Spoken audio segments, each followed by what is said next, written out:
Hey all my Be Wellers here, this is Brescia with the Being Well with Be & Co. podcast. I am the owner of Be Well and Be Free Wellness, and I'm here to bring you yet another episode of the Being Well with Be & Co. and the Disney Mom Site mashup. So, we're a little bit behind with you guys. We haven't gotten out to you. We've had a lot of things going on, a lot of things to catch up on, a lot of new information to bring you guys, and we definitely can't wait to dive full force into it. And we're definitely going to start off today with kind of a longer version of the Disney Roundup. Disney has been putting out a lot of new things, a lot of exciting times, and it's definitely an exciting time to be a Disney lover in this day and age. And also, it's bringing a new kind of researchers in for future Disney lovers, which is exciting to see. So I'm going to toss it over to Ashton so she can get you started on what she has for the Disney Roundup. Hey everyone, I'm Ashton. I am the founder of the Disney Mom site and the Disney Mom herself, and today I have a lot of juicy stuff. The Disney Experience app is supposedly, allegedly, coming out with an update, and in this update you can order quick service meals to go, which I think is smart. Especially if you're in the park and you just want to grab something, go, you have kids, no need to wait on the long lines. I think that is a great idea, personally. And Pirates of the Caribbean is now 50. 50! That's craziness. The ride opened in Disneyland 50 years ago. Nuts. The Beauty and the Beast movie is now out. I haven't seen it yet, but Brescia has. I have lots of thoughts. Definitely, I've kind of had a full-on Beauty and the Beast week this week. I think I've done a lot of kind of Beauty and the Beast activities per se to keep my little self busy over the last few days. So I've taken a lot of pictures, a lot of notes, a lot of different things to kind of be mindful of with it, and I think there's a lot of great things. I kicked it off with, I listened to the soundtrack kind of through and through before the movie just to get a feel for it. I looked and peeked around the merchandise at Magic Kingdom as well as Disney Springs to see what's been out and a couple of other retailers, and I even went and did Be Our Guest. So I've kind of immersed myself in the whole entire Beauty and the Beast experience, kind of just going full throttle with it and kind of really, getting myself prepared for the movie and to see the movie. And let me tell you, that was not easy. Tickets literally everywhere down here in the Orlando area were sold out. I got lucky. I got a 10:25 showing last night at Disney Springs, which I was totally shocked about. I even went back to buy a third ticket and couldn't do it. There was no seats left. So definitely, let's get into it. I think that with Beauty and the Beast, that it's definitely bringing a whole new light and resurgence to the brand, and it's bringing us a new generation of fans, especially little girls, which I think is so important. I think that they really did. I was not a fan of the Cinderella live action. I think it kind of fell short of what they were trying to prove. I don't think this Beauty and the Beast version did. I'm all for it. I'm all for them bringing it into the mainstream and kind of, revamping and just really showing that they want to tell a story. It's to the T of the original. There is added extra stuff in there, which is great, because I think it finally gives us all of the questions we had in the 91 version are now kind of answered. We're not left lingering with, well, what about this and what about that? Mm-hmm. I also think an important thing that this is bringing into the light of, the overall themed lesson of Beauty and the Beast is first and foremost, never judge a book by its cover. It does a wonderful thing of kind of instilling that lesson, especially in young children, and kind of going for it. But I think the other underlying theme here in Beauty and the Beast is definitely kind of that girl power, women's right, the right for you to make your own choices and to be your own woman. I'm not going to get into the whole, is it Stockholm Syndrome, is it not? I'm not that's not neither here nor there. You could go back and forth with 50 different movies about if that was the case with them. But I really do think in this version, I was a little worried about making Belle an inventor, I kind of rolled my eyes and scoffed at it and was like, I don't want to see this. But how it tied in, I think, was really kind of essential to showing you finally why did the villagers kind of not accept her? Why did they think she was odd? I think it definitely hit the head on the nail with she was before her time. She was way before her time. So I think it's kind of giving us that thing we need to have a non-princessy role model kind of out there. So I think I was very pleased with it. I don't have many complaints at all with it. I had a few different things here or there that, you might pick up that you may not like how they did it, but I think it was definitely the direction they wanted to go in. As far as kind of the music essence of it, they definitely kept that, which was really cool to see the fact that they kept it, with the same, pickup and things like that. Whereas I don't think they did that with Cinderella. They kind of didn't keep the musical aspect of it, so that was really good to see. What I'm really happy about, too, is I was afraid that some of her clothing was kind of going to be and it didn't look as great kind of out there on the dolls and promo things, but actually in the movie the stuff actually does look really good. The pieces look really spot on. For me, the acting was there. I know Dan Stevens is getting a lot of heat for his portrayal of the Beast. I think he did a really good job. I like it. I mean, most Beauty and the Beast fans hate when the Beast turns back to the prince anyways.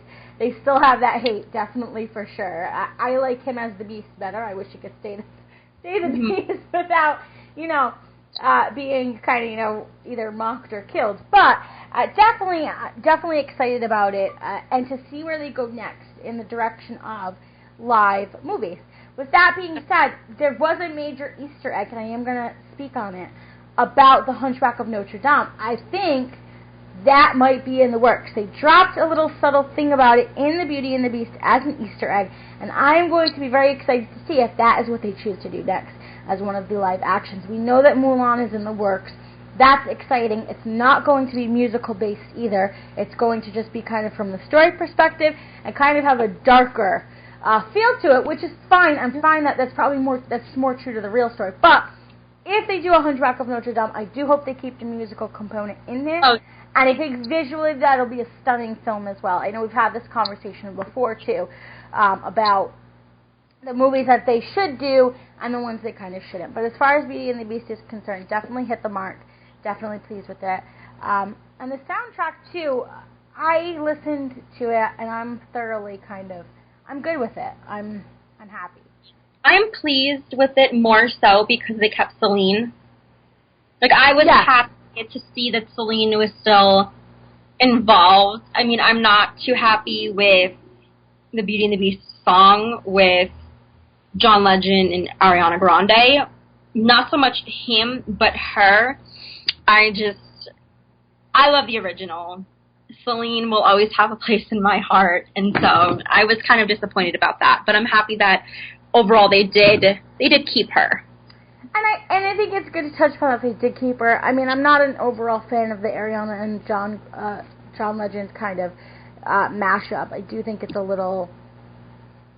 It fell short. I think it could have been a lot better, for sure. I think, too, the other thing to point out about the Beauty and the Beast that it's getting a lot of backlash for is for it being one of the first openly gay characters of Disney to be on screen, which I think a lot of people forget that kind of the genius behind the music of Beauty and the Beast, he was a gay man.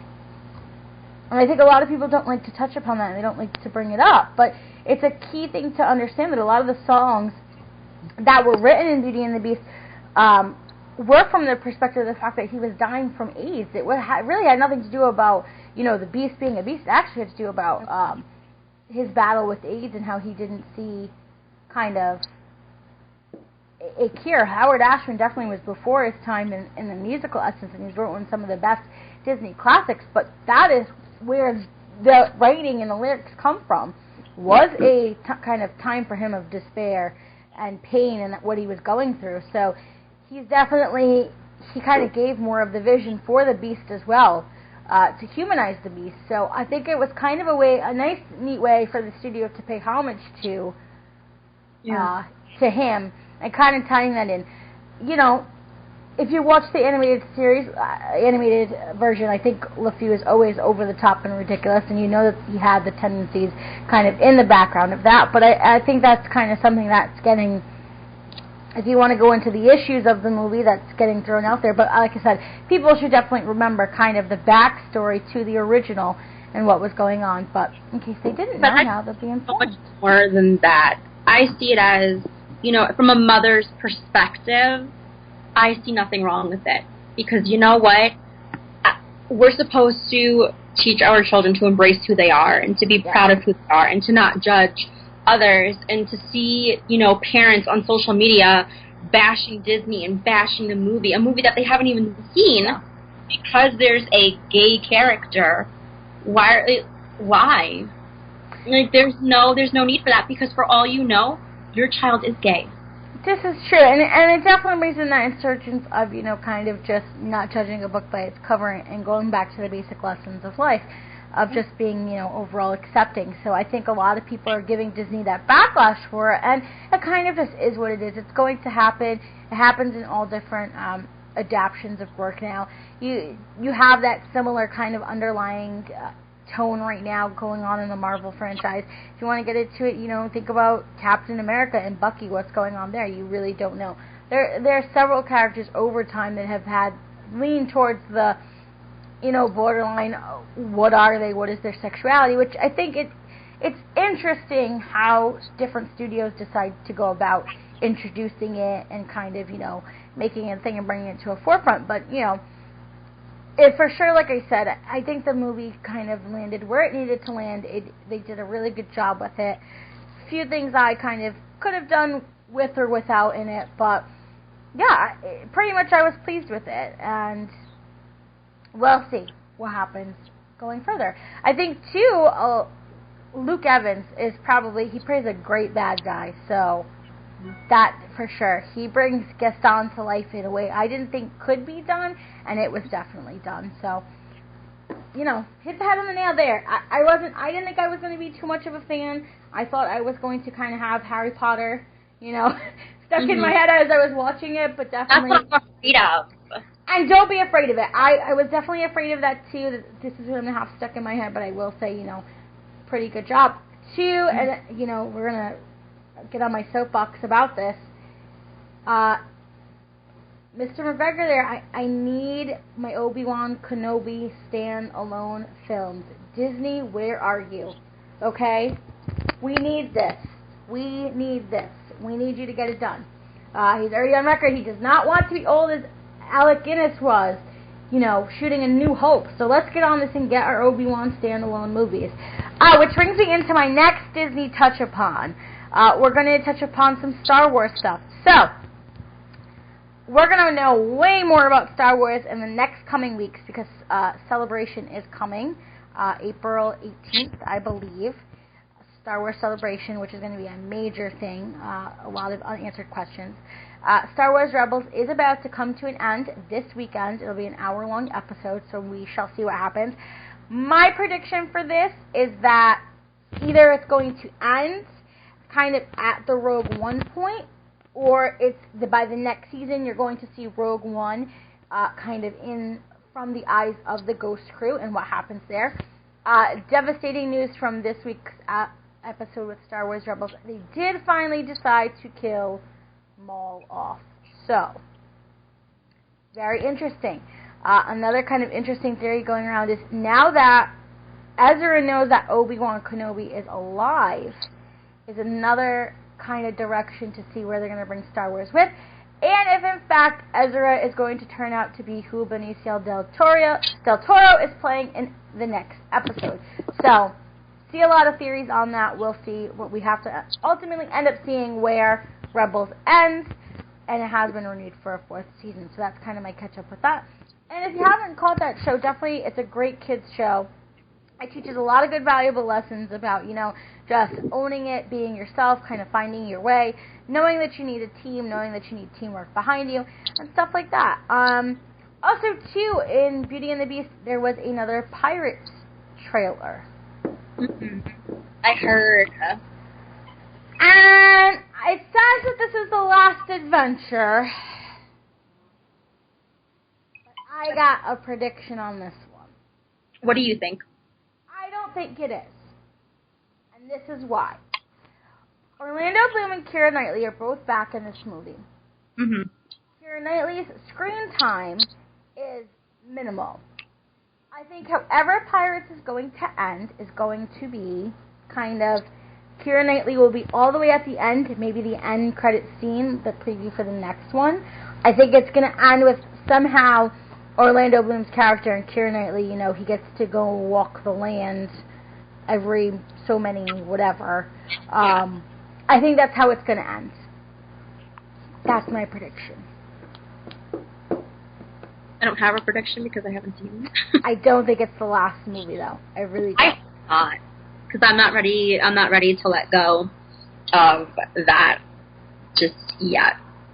And then the last thing that I wanted to touch on quickly is the wildlife in Florida.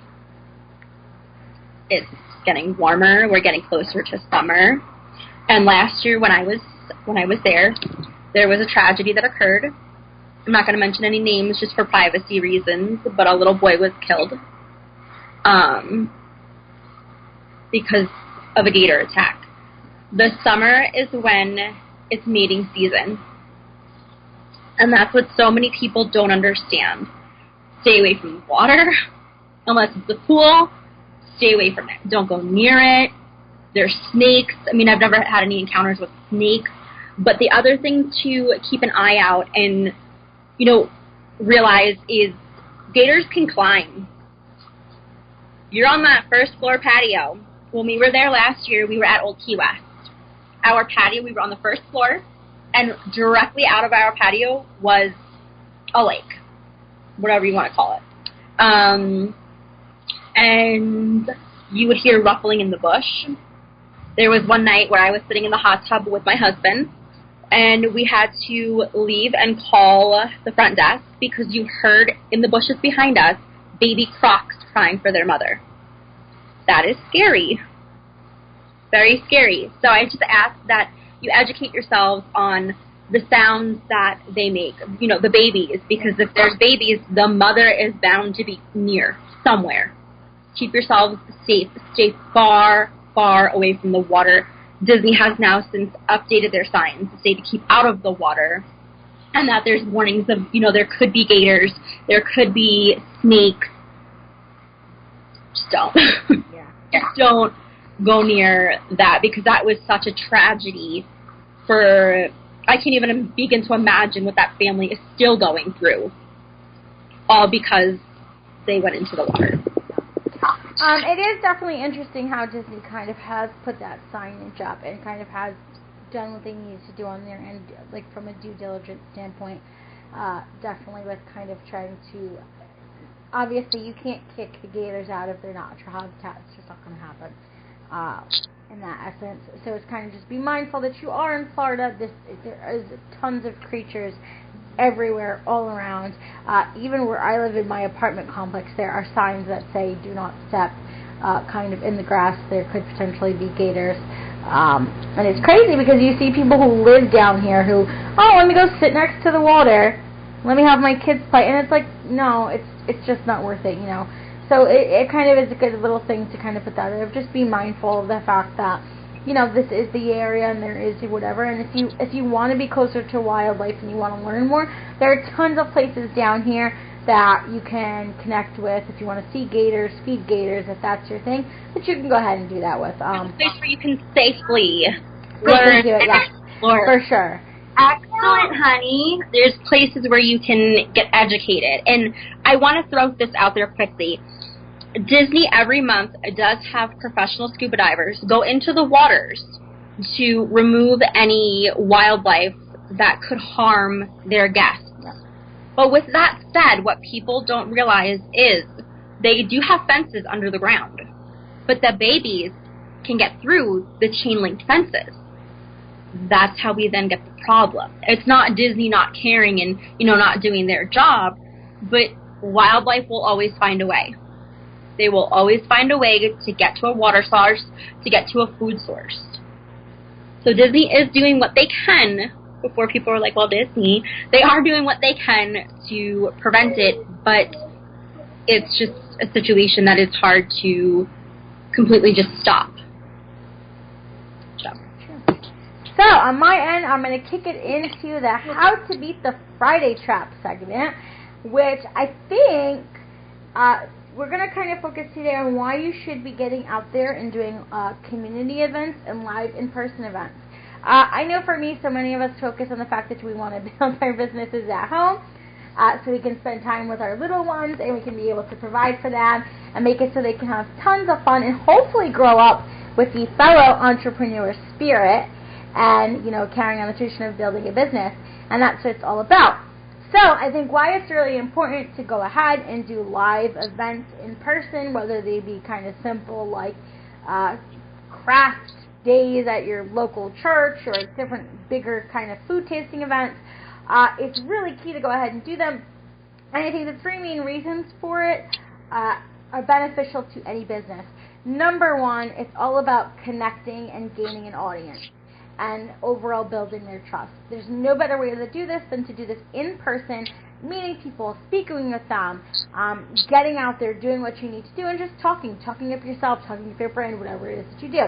Number two, it leads you into potential sign-ups and leads. Now, you might not necessarily garner the money right then and there from them, but you are building an email list, a clientele list, social media, whatever list you're aiming for, you're getting that kind of overall engagement.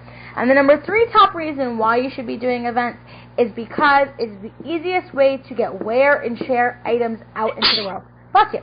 What I mean by wear and share items, whenever I go to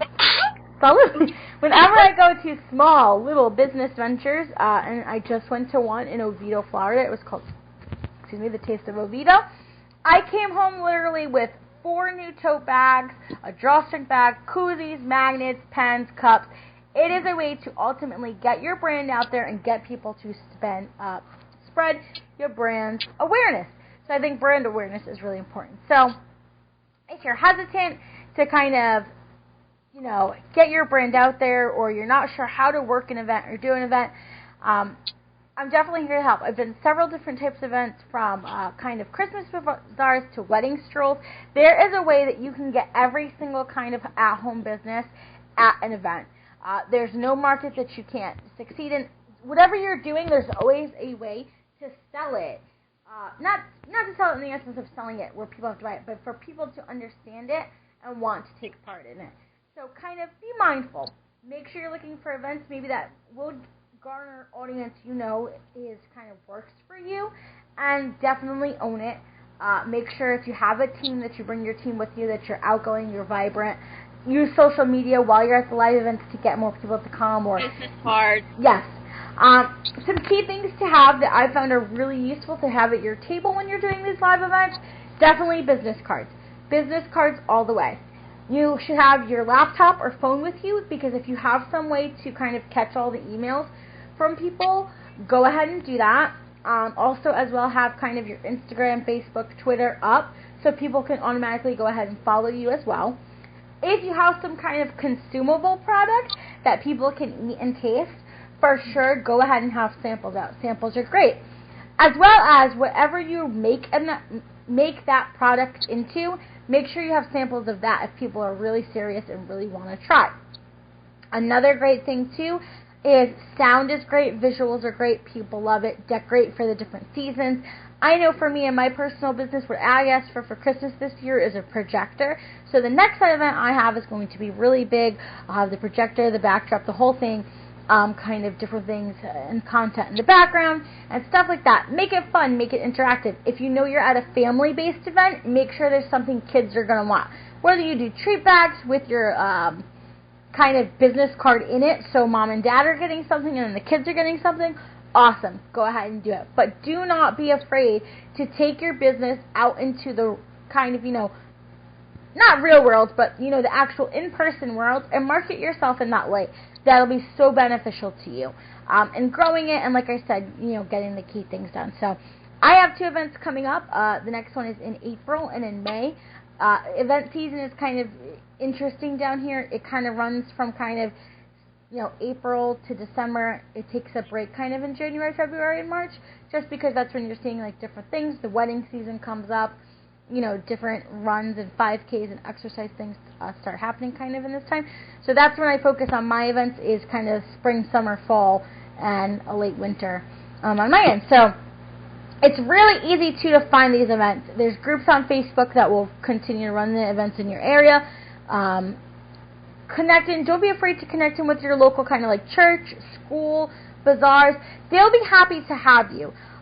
Some, don't be, try and be cost effective. If you can get into free events, go ahead and do them, because normally what will happen is you'll kind of build a rapport with whoever's running those groups, and they'll invite you back, and then people will start to recognize you and kind of know that you're taking it seriously.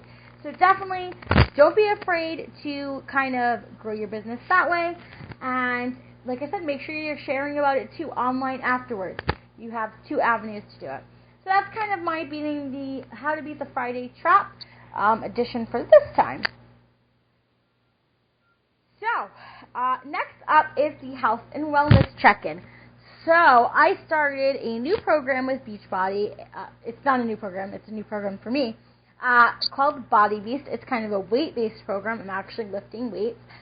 For me, it feels really good. And then on Sundays, I am doing Size, which is a dance workout-based program, which is a lot of cardio, high impact, and I'm totally loving it. It's a great combination. I will be having a challenge group coming up, kind of a jump into spring one, get ready for summer, as well as I will be having a sneak peek into what I do on my business end with coaching within the next couple weeks. Definitely come and check it out. It's worth it. It lasts for about 5 days. Kind of shows you the ins and outs of coaching and explains to you a little bit more about what I do and how you in turn too can turn it into a full-time business. And quickly, I just have to add that I have started P90X, which the person who created P90X created Beachbody. Am I correct? I think I'm correct. Kind of, but no. Well, I saw a commercial and I thought that the same person was the owner of both. But I did start P90X and I am down 4 pounds. Very good. And I just have to say one thing. I follow Brisha on Instagram, on Facebook, and she's always posting pictures. And her posting those pictures has motivated me. I'll be like, I'm too tired, but then I'm like, look at Brisha. She's out here lifting weights. She's a full-time job. I don't work. What's my excuse? And so Brisha offers motivation for me to lose that weight. So thank you, Brisha. You're welcome. P90X is actually created and developed by Tony Fortin. He's kind of done several Beachbody workouts, as well as the first one I ever did, which is the 10-minute trainer workouts, as well as I have done the 22-minute hard grips. He is kind of a central part into how Beachbody initially kind of came about and got founded. He's not the head guy, but he is kind of one of the go-to trainers, one of the ones on staff. Right now, too, you'll definitely see kind of, I know there's scheduled to be 2 to 3 new Beachbody programs that come out, which a major key, guys, if you are trying to get in better shape and maybe, or you're trying to reinsert your love for working out, Beachbody On Demand does offer an awesome all-access pass for the year. It's only $99, and before you're like, oh my god, this isn't worth it, Beachbody DVD programs alone typically run anywhere from $40 to $65. So if you buy 2 programs, you're basically at your $99 threshold. For $99, you actually get every single Beachbody workout that's ever been known to mankind. The 2 to 3 new ones that are going to be released this year, you get those as well. There's a cooking show. You get all the meal plans, everything that you could expect from all the bundles, you do get for $99 for the year. You can stream it if you have Apple TV, on your iPhone, on your computer, any which way. So you have no excuses. There's no one telling you, where you can do it, when you can do it. You have it right there, even on your phone. Click it up, bring it up, do your workout. So I think it's really a great tool for me. that I can come home after work at midnight and I can work out and kind of get what needs to be done. So also, if you're interested too, the challenge pack is still going on for $199, and that gives you your Beachbody On Demand All Access for the year, as well as your first month of Shakeology, your portion containers, and a couple other containers and a couple of other cool nifty things. And included in that as well, it gives you your initial cost for starting a business as well included. So for $199, you're able to kind of get your fitness plan for the whole entire year, a business started, and 30 meals. I think that's pretty good, and I will be, like I said, having a new challenge group coming up within the next few groups to focus on kind of, summertime and getting back in. And as always, I'm here. Like I said, I have clients who are paying clients and free clients. Just take my inspiration and motivation, and whatever works, that's why I'm here. And that's what I do kind of on the health and wellness coaching end. And it can be a very hard business to run, but it can be very easy if you just learn that. Not everyone's ready when you want them to be ready, and let them be ready on their own time. So that's kind of my stuff on the health and wellness end. Also, too, what I tried making for the first time was my own from at home, I guess you could say cake. I didn't taste cake donuts, but donuts.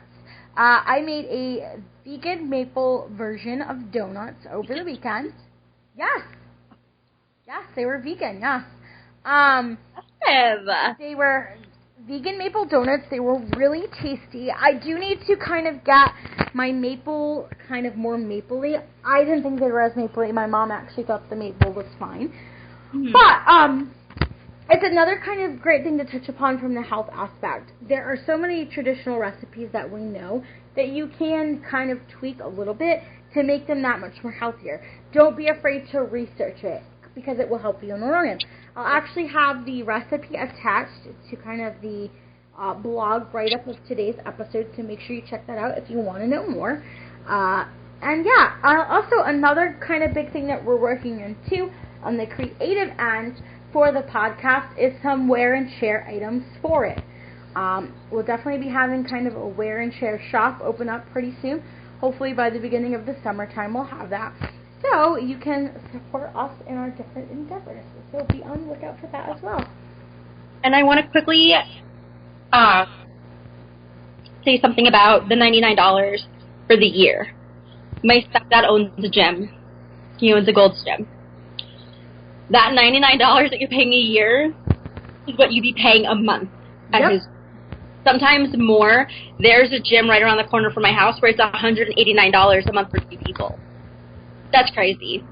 So you might not have the gym equipment, but your body is great. In the military, we use our bodies to, instead of lifting the weight.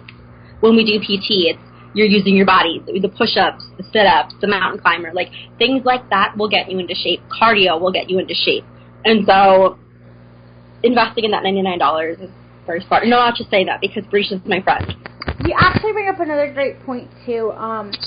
Beachbody, if you are active military or a veteran, you actually get your cost for starting a business and your monthly coach website cost is actually covered. They cover on it. That is another reason why I definitely love the company, is they definitely do support active military and veterans, which is really awesome. That it's kind of giving, especially a lot of spouses, the chance to start at-home businesses and better their lives, because it can be crazy moving from base to base and kind of, establishing a job, and stuff like that. So it gives you the ability to do that, which I do think is pretty awesome. And like I said, you definitely hit the head on the nail. $99 kind of for a fitness program that's going to last you all year. You can switch it up. You can do kind of just about anything you want to do. Is really, it's a great deal. $99 probably in some places will get you maybe one personal training session, where literally all you get to do is click whatever. And if you're hesitant about trying it, you get the first 30 days for free. So before you ever get billed, you can try it for a month and see if you like it. And there's a money back guarantee with every single product. So if you're afraid to try or you're afraid it's not going to work, there is that 100% money back guarantee. So I'll just throw that out there as well. So I think that's really all what we have for you today on my end. So we're going to wrap it up. And as always, guys, be well and be free, and make sure you enjoy the start of spring. Okay.